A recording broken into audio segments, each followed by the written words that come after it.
जय श्री राधे। श्रीमद्भागवत महापुराणे पंचम स्कंद अथ पंचदशो अध्याय। भरत के वंश का वर्णन। श्री सुखदेव जी कहते हैं, राजन भरत जी का पुत्र सुमंत था।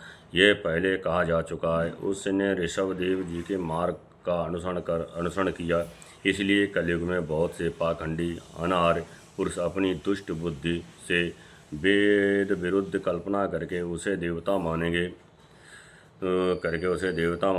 उसकी पत्नी वृद्धसेना से देवताजित नामक पुत्र हुआ। देवताजित के आसुरी के गर्भ से देवधुम्न के धेनुमति से परमेष्टि और उसके सुवरला के गर्भ से प्रीतः नामक पुत्र हुआ। इसे अन्य पुरुषों की अध्यात्म विद्या का उपदेश कर इसने अन्य पुरुषों को अध्यात्म विद्या का उपदेश कर स्वयं शुद्ध चित्त होकर पर पुरुष श्री नारायण का साक्षात्करण हो किया। प्रतीह की भार्या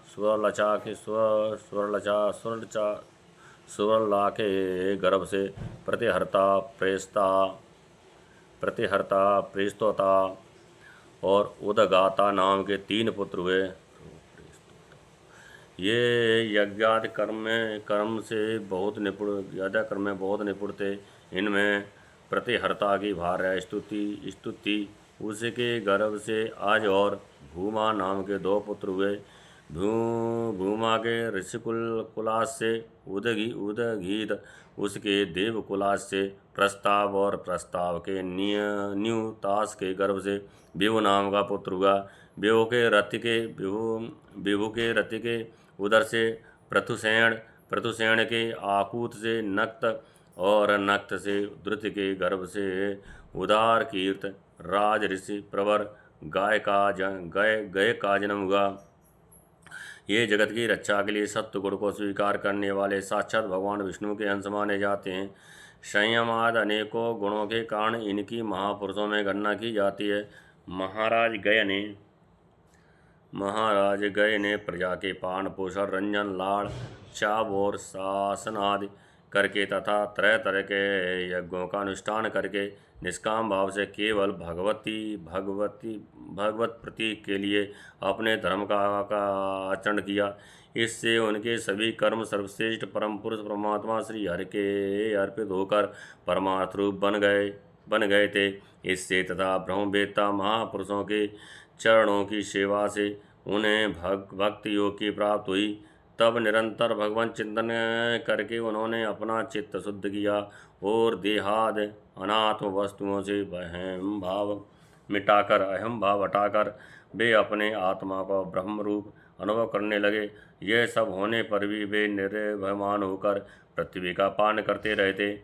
परीक्षित प्राचीन इतिहासों को जानने वाले महात्माओं ने राजर्षि गय के विषय में यह गाथा कही है। अहो, अपने कर्मों से महाराज गए की बराबरी और कौन राजा कर सकता है। ये साक्षात भगवान की कला ही थे। उन्हें छोड़कर और कौन इस प्रकार यज्ञों का विधिवत अनुष्ठान करने वाला मनुष्य, बहुयज्ञ, धर्म की रक्षा करने वाला, लक्ष्मी का प्रियपात्र, साधु समाज का श्रोमण और सत्पुरुषों का सच्चा सेवक हो सकता है।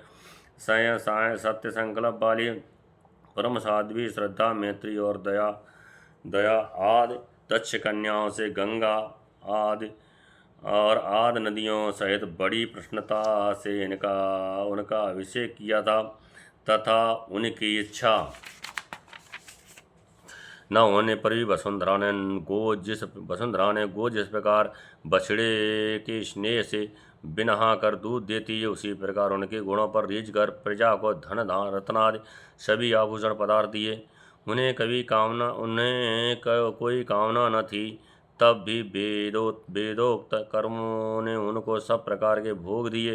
राजाओं ने युद्ध स्थल में उनके बाणों से संतृप्त होकर नाना प्रकार की भेंटें दी तथा ब्राह्मणों ने दक्षिणादि धर्म से संतुष्ट होकर उन्हें परलोक में मिलने वाले अपने धर्म फल का छठा अंश दिया। उनके यज्ञ में बहुत अधिक सोमपान करने से इंद्र उन्मत्त हो गए थे तथा उनके अत्यंत श्रद्धा और विशुद्ध और निश्चल भक्ति भाव से समर्पित किए हुए यज्ञ फल को भगवान यज्ञ पुरुष ने साक्षात प्रकट होकर ग्रहण किया था, जिनके तृप्त होने से ब्रह्मा जी से लेकर देवता, मनुष्य, पशु, पक्षी, वृक्ष एवं तृण पर्यंत सभी जीव तत्काल तृप्त हो जाते हैं। वे विश्वात्मा श्रीहर ने तृप्त होकर भी राजस गय के यज्ञ में तृप्त हो गए थे, इसलिए उनकी बराबरी कोई दूसरा व्यक्ति कैसे कर सकता है। महाराज गय के गायंती के गर्भ से चित्ररथ, सुगत और अवरोधन नामक 3 पुत्र हुए। उनमें चित्ररथ की पत्नी ऊर्णा से सम्राट का जन्म हुआ। सम्राट के उत्काल से मरीच और मरीच के बिंदुमती से बिंदुमान नामक पुत्र हुआ। उसके सरघा से मधु, मधु के सुमना से वीरव्रत और वीरव्रत के भोजा से मंथु और प्रमंथु नाम के 2 पुत्र हुए।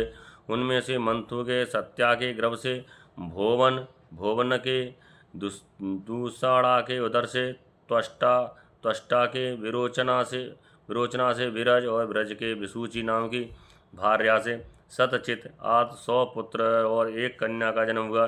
ब्रज के इस विषय में ये श्लोक प्रसिद्ध है। जिस प्रकार भगवान विष्णु देवताओं की शोभा बढ़ाते हैं, उसी प्रकार इस प्रिय व्रत वंश को इसमें सबसे पीछे उत्पन्न हुए राजा ब्रज ने अपने सोयस से विभूषित किया था। श्रीमद्भागवते महापुराणे परमहंसायां संहितायां 5म स्कंदे प्रियाव्रत वंशानुकीर्तनं नाम 15 अध्याय। जय जय।